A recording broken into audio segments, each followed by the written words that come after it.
ಮೊಮ್ಮಗಳು ಮತ್ತೆ ವಾಪಸ್ ಬಂದ್ಬಿಟ್ಟಿದ್ದಾಳೆ. ಏನಕ್ಕೆ ಬಂದಿರೋದು, ಏನಾಯ್ತು ವಿಷಯ?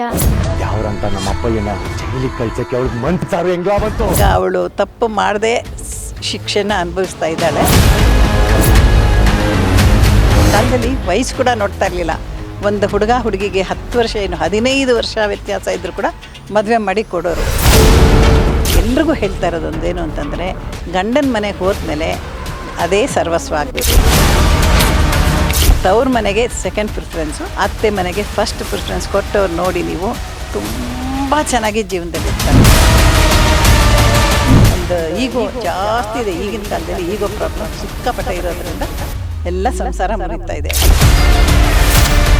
ಎಲ್ರಿಗೂ ಬರೋ ಕಷ್ಟ ಬರೀ ವಿದ್ಯುಂಗೆ ಬರುತ್ತಲ್ಲ ಅಂತ ಒಳ್ಳೆಯವರಿಗೆ ತೊಂದರೆ ಕೊಡೋದು ಜಾಸ್ತಿ. ಹಾಯ್ ಹಲೋ ನಮಸ್ಕಾರ ವೀಕ್ಷಕರೇ. ಕಲರ್ಸ್ ಕನ್ನಡದಲ್ಲಿ ಪ್ರಸಾರವಾಗುವಂತಹ ಮುದ್ದು ಸೊಸೆ ಸೀರಿಯಲ್ ಸೆಟ್ನಲ್ಲಿ ನಾವಿವತ್ತು ಇದ್ದೀವಿ. ಸೊ ಸದ್ಯಕ್ಕೆ ನನ್ನ ಜೊತೆಗೆ ವಿದ್ಯಾ ಅವರ ಅಜ್ಜಿ ಅಂದರೆ ಕಾಳಮ್ಮನವರು ಅಂದರೆ ರಿಯಲ್ ಆಗಿ ಪ್ರಮೀಳಾ ಮ್ಯಾಮ್ ನನ್ನ ಜೊತೆಗಿದ್ದಾರೆ. ನಾನು ಅವ್ರನ್ನ ಮಾತನಾಡಿಸ್ತಾ ಹೋಗ್ತೀನಿ. ಮೊಮ್ಮಗಳಿಗೆ ಏನು ಬುದ್ಧಿವಾದ ಅವ್ರು ಹೇಳಿದ್ದಾರೆ, ಅಷ್ಟು ಬೇಗ ಮದುವೆ ಎಲ್ಲ ಮಾಡಿಕೊಟ್ಬಿಟ್ರು. ಇವಾಗ ನೋಡಿದ್ರೆ ಮೊಮ್ಮಗಳು ಮನೆಗೆ ಬಂದಿದ್ದಾಳೆ. ಏನಾಯಿತು ಎಲ್ಲ ಕೇಳ್ತಾ ಹೋಗೋಣ. ಅಮ್ಮ ನಮಸ್ತೆ, ಹೇಗಿದ್ದೀರಾ? ನಮಸ್ತೆ, ಚೆನ್ನಾಗಿದ್ದೀನಿ ನಾನು. ಅಮ್ಮ, ಮೊಮ್ಮಗಳನ್ನ ಹೆಂಗೋ ಮದುವೆ ಮಾಡಿ ಕೊಟ್ಬಿಟ್ರಿ. ನೋಡಿದ್ರೆ ಮೊಮ್ಮಗಳು ಮತ್ತೆ ವಾಪಸ್ ಬಂದ್ಬಿಟ್ಟಿದ್ದಾಳೆ. ಏನಕ್ಕೆ ಬಂದಿರೋದು, ಏನಾಯಿತು ವಿಷಯ? ಅವಳು ಆ್ಯಕ್ಚುಲಿ ಹೇಳಬೇಕು ಅನ್ನೋದಾದರೆ ಕತೆ ನೋಡ್ತಾ ಇರೋರಿಗೆ ಖಂಡಿತ ಗೊತ್ತಾಗುತ್ತೆ. ಅವಳದ್ದೇನೂ ತಪ್ಪಿರೋದಿಲ್ಲ. ಅವಳ ಉದ್ದೇಶ ಒಂದೇ, ಅವಳು ಓದಬೇಕು ಅನ್ನೋ ಒಂದು ಉದ್ದೇಶದಿಂದ ಮದುವೆ ಬೇಡ ಅನ್ನೋ ಒಂದು ಕಾರಣಕ್ಕೆ ಫೋನ್ ಮಾಡಿ ಹೇಳಿಬಿಟ್ಟಿರ್ತಾಳೆ. ಬಟ್ ಆ್ಯಕ್ಚುಲಿ ಅದು ಅವಳು ಹೇಳಿರೋದ್ರಿಂದ ಏನೂ ಇದು ನಿಂತಿಲ್ಲ ಅಂತಾರಲ್ಲ, ಅಂದರೆ ಮದುವೆ ನಿಲ್ಲೋದಾಗಲಿ ಅಥವಾ ಅವ್ರ ಮಾವನವ್ರಿಗೆ ತೊಂದರೆ ಆಗಿರೋದಾಗಲಿ ಆಗಿಲ್ಲ. ಅಲ್ಲಿ ಕತೆ ಹೇಳ್ಬಹುದೋ ಹೇಳಬಾರ್ದೋ ಗೊತ್ತಿಲ್ಲ. ಜನ ಗೊತ್ತಾಗಿರುತ್ತೆ ಯಾರ್ದು ಮಿಸ್ಟೇಕು, ಯಾರಿಂದ ಅವ್ರ ಮಾವ ಜೈಲಿಗೆ ಹೋದರು. ಬಟ್ ಯಾರೋ ಮಾಡಿದ್ದ ತಪ್ಪಿಗೆ ಯಾರಿಗೋ ಶಿಕ್ಷೆ ಅನ್ನೋದು ಎಲ್ಲರಿಗೂ ಗೊತ್ತೇ ಇರುತ್ತೆ ಅದು. ಸೊ ಇವಾಗ ಅವಳು ತಪ್ಪು ಮಾಡದೆ ಶಿಕ್ಷೆನ ಅನುಭವಿಸ್ತಾ ಇದ್ದಾಳೆ. ಬಟ್ ಅದು ಈಗ ಮತ್ತೆ ಇವತ್ತು ಸರಿ ಹೋಗಿದೆ. ಈಗ ಮತ್ತೆ ಗಂಡನ ಮನೆಗೆ ಹೋಗ್ತಾ ಇದ್ದಾಳೆ. ಸರಿ ಹೋಗುತ್ತೆ. ಯಾವತ್ತಿದ್ರೂ ಸತ್ಯವೇ ಜಯ ಅಂತಾರಲ್ಲ, ಹಾಗೆ ಇದು ಸತ್ಯವೇ ಜಯ. ನನ್ನ ಮೊಮ್ಮಗಳೇ ಗೆಲ್ತಾಳೆ, ನನ್ನ ಮೊಮ್ಮಗಳೇ ಚೆನ್ನಾಗಿರ್ತಾಳೆ ಅನ್ನೋದು ನನಗೆ ಖಂಡಿತವಾಗ್ಲೂ ನಂಬಿಕೆ ಇದೆ. ಅಮ್ಮ, ಇನ್ನೊಂದು ಏನಂತ ಅಂದರೆ, ಇವಾಗ ಅಷ್ಟು ಚಿಕ್ಕ ಓದುವಂಥ ಮಗಳನ್ನ ಮದುವೆ ಮಾಡಿ ಕೊಟ್ಬಿಟ್ರಿ. ನಿಮ್ಮ ಮಗಂಗೆ ಹೇಳ್ಬೋದಿತ್ತಲ್ವ ಇನ್ನೊಂದು ಸ್ವಲ್ಪ ದಿನ ಇರಪ್ಪ ಅಂತ? ನನ್ನ ಮಗ ಬೇಕಾದರೆ ಹೇಳ್ಬೋದಾಗಿತ್ತು. ಬಟ್ ನನ್ನ ಮಗನಿಗಿನ್ನ ದೊಡ್ಡೋಳಲ್ವಾ. ಸೊ ನಮ್ಮ ಕಾಲದಲ್ಲಿ ಹಾಗೆ ಚಿಕ್ಕ ವಯಸ್ಸಿನಲ್ಲೇ ಮದುವೆ ಮಾಡ್ತಾಯಿದ್ವಿ. ಯಾಕೆ ಅಂತಂದರೆ ಹೆಣ್ಣು ಮಕ್ಕಳು, ನಿಮಗೆಲ್ಲ ಗೊತ್ತಿದೆ, ಹೆಣ್ಮಕ್ಳು ಅಂತಲ್ಲ, ಈಗಿನ ಕಾಲದಲ್ಲಿ ಬರ್ತಾ ಕಾಲ ಚಿಕ್ಕ ವಯಸ್ಸಿಗೆ ಬೇರೆ ಬೇರೆ ಥರ ಅವ್ರುಗಳ ಮನಸ್ಸು ಬದಲಾಗೋಗ್ಬಿಡುತ್ತೆ. ತಂದೆ ತಾಯಿ ಗೌರವ ಕೊಡೋದಿಲ್ಲ, ಹೇಳಿದ ಮಾತು ಕೇಳಲ್ಲ, ಅವ್ರಿಗಿಷ್ಟ ಬಂದಾಗ ನೋಡ್ಕೊಳ್ತಾರೆ. ಬಟ್ ಅವ್ರ ಜೀವನ ಹಾಳು ಮಾಡ್ಕೊಳ್ತಾರೆ. ಆದರೆ ಹಿರಿಯರಾದವರು ನಾವುಗಳು ಜೀವನನ ನೋಡಿರೋದ್ರಿಂದ ಏನು ಮಾಡಿದ್ರೆ ಒಳ್ಳೆಯದು, ಯಾವುದು ಕೆಟ್ಟದ್ದು ಅನ್ನೋದು ನಮ್ಗೆ ಗೊತ್ತಿರೋ ಕಾರಣವಾಗಿ ಒಂದು ಒಳ್ಳೆ ಮನೆತನ, ಒಳ್ಳೆ ಜನ ಅನ್ನೋದು ನೋಡಿದೆ. ಆಗಿನ ಕಾಲದಲ್ಲಿ ವಯಸ್ಸು ಕೂಡ ನೋಡ್ತಾ ಇರಲಿಲ್ಲ. ಒಂದು ಹುಡುಗ ಹುಡುಗಿಗೆ 10 ವರ್ಷ ಏನು 15 ವರ್ಷ ವ್ಯತ್ಯಾಸ ಇದ್ದರೂ ಕೂಡ ಮದುವೆ ಮಾಡಿ ಕೊಡೋರು. ಅಂತಂದರೆ ಚೆನ್ನಾಗಿರ್ತಾಳೆ, ಸಂಸಾರ ಚೆನ್ನಾಗಿರಬೇಕು, ಸುಖವಾಗಿರಬೇಕು ನಮ್ಮ ಮಕ್ಕಳು ಅನ್ನೋ ಕಾರಣಕ್ಕೆ ಆ ಥರ ಕೊಡ್ತಾಯಿದ್ರು.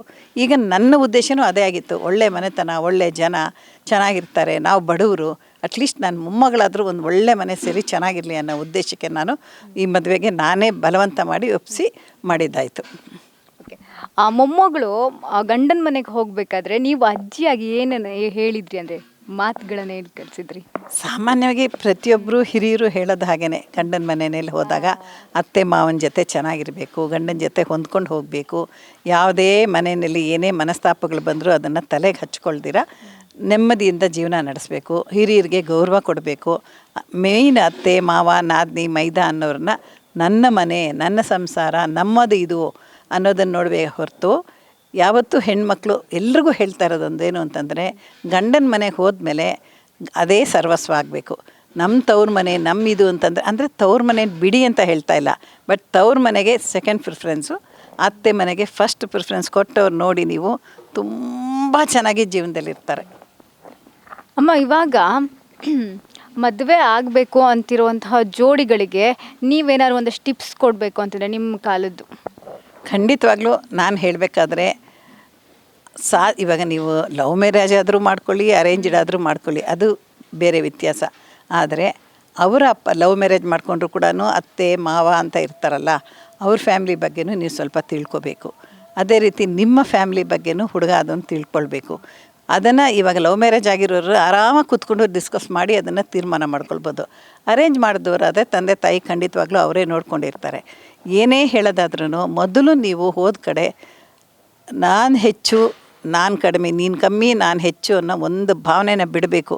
ಯಾರು ಹೆಚ್ಚು ಇಲ್ಲ, ಯಾರು ಕಡಿಮೆನೂ ಇಲ್ಲ. ಅವ್ರವ್ರಿಗೆ ತಕ್ಕಾಗ ಅವ್ರವ್ರು ಹೆಚ್ಚೇ ಇರ್ತಾರೆ ಹೊರತು ಯಾರೂ ಕಡಿಮೆ ಇರೋದ್ರಿಂದ ಗಂಡ ಹೆಂಡತಿ ಅನ್ನಿಸ್ಕೊಂಡವರು ಹೊಂದಿಕೊಂಡು ಅತ್ತೆ ಮನೆಗೂ ಅಡ್ಜಸ್ಟ್ ಆಗಬೇಕು, ತವ್ರ ಮನೆಗೂ ಅಡ್ಜಸ್ಟ್ ಆಗಬೇಕು. ಅವಾಗ ಯಾವ ಮನಸ್ತಾಪನೂ ಬರೋದಿಲ್ಲ. ತುಂಬ ಚೆನ್ನಾಗಿರುತ್ತೆ ಅವ್ರ ಜೀವನ. ಅದೇ ಕಾರಣದಿಂದಾನೇ ಹಿಂದಿನ ಕಾಲದಲ್ಲಿ ಡಿವೋರ್ಸ್ ಅನ್ನೋ ಪದನೇ ಇರಲಿಲ್ಲ.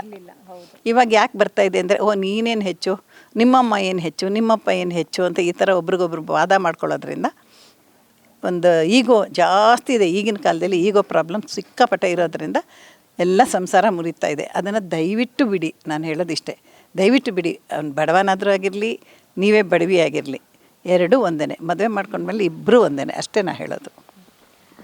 ಅಮ್ಮ, ಇವಾಗಂತೂ ಹಿಂದಿನ ಕಾಲದಲ್ಲೆಲ್ಲ ಈ ಡಿವೋರ್ಸ್ ವಿಚ್ಛೇದನ ಅನ್ನೋ ಮಾತೇ ಇರಲಿಲ್ಲ, ನೀವೇ ಹೇಳಿದ್ರಿ. ಬಟ್ ಇವಾಗ ಮದುವೆ ಆಗಿ 1 ವರ್ಷ ಆಗಿರುತ್ತೆ, 2 ವರ್ಷ ಆಗಿರುತ್ತೆ, ಅಥವಾ 6 ತಿಂಗಳು ಆಗಿರುತ್ತೆ ಡಿವೋರ್ಸು.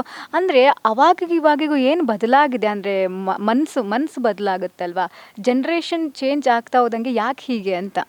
ಯಾಕೆ ಹೀಗೆ ಅಂತಂದರೆ ಇದರಲ್ಲಿ ಮುಖ್ಯ ಕಾರಣ ತಂದೆ ತಾಯಿಗಳು ಯಾವತ್ತೂ ಅಷ್ಟೇ ಮಕ್ಕಳನ್ನು ಒಳ್ಳೆ ಬುದ್ಧಿ ಹೇಳಬೇಕೇ ಹೊರತು, ಅವನಿಗೇನು ಕೇರ್ ಮಾಡ್ತೀಯಾ, ನೀನೇನು ಸಂಪಾದನೆ ಮಾಡೋದಿಲ್ವಾ, ನಿನ್ನ ಕೈಲಿ ದುಡಿಯೋಕ್ಕೆ ಯೋಗ್ಯತೆ ಇಲ್ವಾ, ನೀನು ಮಾಡ್ಕೊಂಡು ನೀನು ಆರಾಮಾಗಿರೋ, ಅವ್ನಿಗೆ ಯಾಕೆ ಎದ್ರುಕೊಳ್ತೀಯಾ, ಅಯ್ಯ ಅವನಲ್ಲಿದ್ದರೆ ಇನ್ನೊಂದಂತ ಯಾವತ್ತೂ ನಾವು ಪೇರೆಂಟ್ಸ್ ಆದವರು ಮಕ್ಕಳಿಗೆ ಆ ಥರ ಒಂದು ಧೈರ್ಯ ಕೊಡ್ತೇವೋ ಅವತ್ತು 100% ಮಕ್ಕಳು ಕೆಡ್ತಾರೆ, ಸಂಸಾರ ಹಾಳಾಗುತ್ತೆ. ಅದು ಬಿಟ್ಟು ಹಾಗೆಲ್ಲ ಮಾಡಬಾರ್ದು. ಚೆನ್ನಾಗಿರಬೇಕು, ಹೊಂದ್ಕೊಂಡು ಹೋಗಬೇಕು. ಯಾರು ತಂದರೂ ಮನೆಗೆ ನಮ್ಮ ಕಾಲದಲ್ಲೆಲ್ಲ ಹಾಗೇ.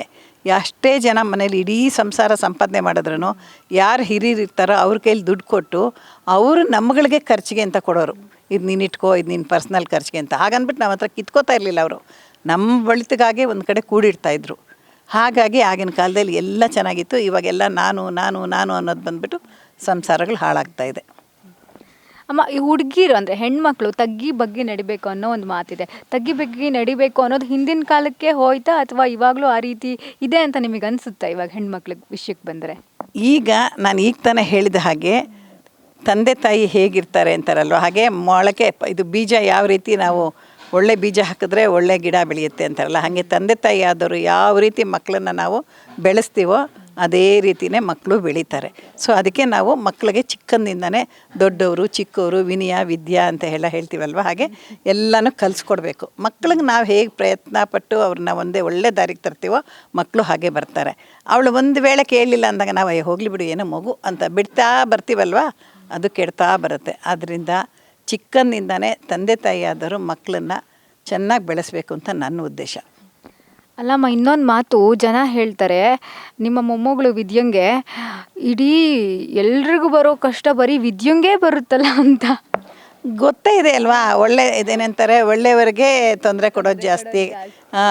ಅದೇನು ಇನ್ನೂ ಏನೋ ಹೇಳ್ತಾರಪ್ಪ, ಅದೇ ಥರ ಟೋಟಲಿ ಒಳ್ಳೆಯವರಿಗೆ ಕೆಟ್ಟದಾಗೋದು ಜಾಸ್ತಿ ಅಂತ ಹೇಳ್ತಾರಲ್ಲ. ಆದರೆ ಯಾವತ್ತಿದ್ರೂ ಒಂದು ಒಳ್ಳೆ ಫಲಿತಾಂಶ ಸಿಕ್ಕೇ ಸಿಗುತ್ತೆ. ಕಷ್ಟ ಅಂತಾರಲ್ಲ, ಚೆನ್ನಾಗಿ ಇವಾಗ ಏನು ಹೇಳ್ತಾರೆ, ಚಿನ್ನನ ಹೊರೆ ಇಡೋದು ಅಂತಾರೆ. ಉಜ್ಜಿ ಬೆಂಕಿಲಾಕಿ ಉಜ್ಜೋದು ಮಾಡಿದಾಗ ಅದೊಂದು ಶೇಪ್ ಬರುತ್ತೆ. ಹಾಗೆ ಇವಳ ನಮ್ಮ ವಿದ್ಯನ ಜೀವನನೂ ಖಂಡಿತವಾಗ್ಲೂ ತುಂಬ ಚೆನ್ನಾಗಿರುತ್ತೆ, ಇದ್ದೇ ಇರ್ತಾಳೆ ಅಂತ ನನಗೆ ಭರವಸೆ ಇದೆ. ಅಮ್ಮ, ಸೀರಿಯಲ್ ಸೆಟ್ಟಲ್ಲೆಲ್ಲ ಹೇಗಿರ್ತೀರ ನೀವೆಲ್ಲ ಅಂತ? ನಮ್ಮ ಸೆಟ್ ಪರ್ಟಿಕ್ಯುಲರ್ಲಿ ನಮ್ಮ ಹೀರೋಯಿನ್ ಸೆಟ್ಟಲ್ಲಿ ನಾವೆಲ್ಲ ತುಂಬಾ ಚೆನ್ನಾಗಿರ್ತೀವಿ. ಏಕೆಂದರೆ ನಮ್ಮ ಹೀರೋಯಿನ್ನು, ನನ್ನ ಮೊಮ್ಮಗಳು, ನನ್ನ ಸೊಸೆ ಎಲ್ಲರೂ ನನ್ನನ್ನು ನಿಜವಾಗ್ಲೂ ಅವ್ರ ಸ್ವಂತ ಅಜ್ಜಿ ಥರ ನೋಡ್ಕೊಳ್ತಾರೆ. ತುಂಬ ಪ್ರೀತಿ ವಿಶ್ವಾಸ ಅಂತಾರಲ್ಲ, ಹಾಗೆಲ್ಲ ನೋಡ್ಕೊಳ್ತಾರೆ. ತುಂಬಾ ನನಗೆ ಯಾವ ಥರನೂ ತೊಂದರೆ ಆಗೋದಿಲ್ಲ ಅಂತಾರಲ್ಲ. ಮನೇಲಿ ಹೇಗಿರ್ತೀವೋ ನಾವು ಹಾಗೇ ಇರ್ತೀವಿ, ಖುಷಿಯಾಗಿರ್ತೀವಿ. ನಾವು ಅಯ್ಯೋ ಸೀರಿಯಲ್ಗೆ ಬಂದ್ವಲ್ಲ ಹಾಗೆ ಹೀಗೆ ಅನ್ನೋ ಭಾವನೆನೇ ಇಲ್ಲ. ಬಂದರೆ ಯಾವಾಗ ಬರ್ತೀವೋ, ನಾವೆಲ್ಲ ಯಾವಾಗ ಸೇರ್ತೀವೋ ಅನ್ನೋ ಒಂದು ಆಸೆಯಿಂದನೇ ಬರ್ತೀವಿ. ಜೀವನದ ಬಗ್ಗೆ ಒಳ್ಳೊಳ್ಳೆ ಮಾತುಗಳನ್ನು ಆಡಿದ್ರಿ ಅಮ್ಮ. ನಮ್ಮ ಜೊತೆ ಮಾತಾಡೋದಕ್ಕೆ thank you so much. Thank you. ನಾನು ನಿಮಗೆ ತುಂಬ ಧನ್ಯವಾದಗಳನ್ನ ಹೇಳ್ತಾ ಇದ್ದೀನಿ, ನನಗೊಂದು ಈ ಅವಕಾಶ ಕೊಟ್ಟಿದ್ದಕ್ಕೆ. ಥ್ಯಾಂಕ್ಸ್ ಅಮ್ಮ. ನೋಡಿದ್ರಲ್ವಾ ಅಮ್ಮ ಯಾವ ರೀತಿ ಎಲ್ಲ ಮಾತಾಡಿದ್ರು ಅಂತ. ಕ್ಯಾಮ್ರಾ ಪರ್ಸನ್ ವಿನೋದ್ ಜೊತೆಗೆ ಪಲ್ಲವಿ ರಾಜ್, ನ್ಯಾಷನಲ್ ಟಿವಿ.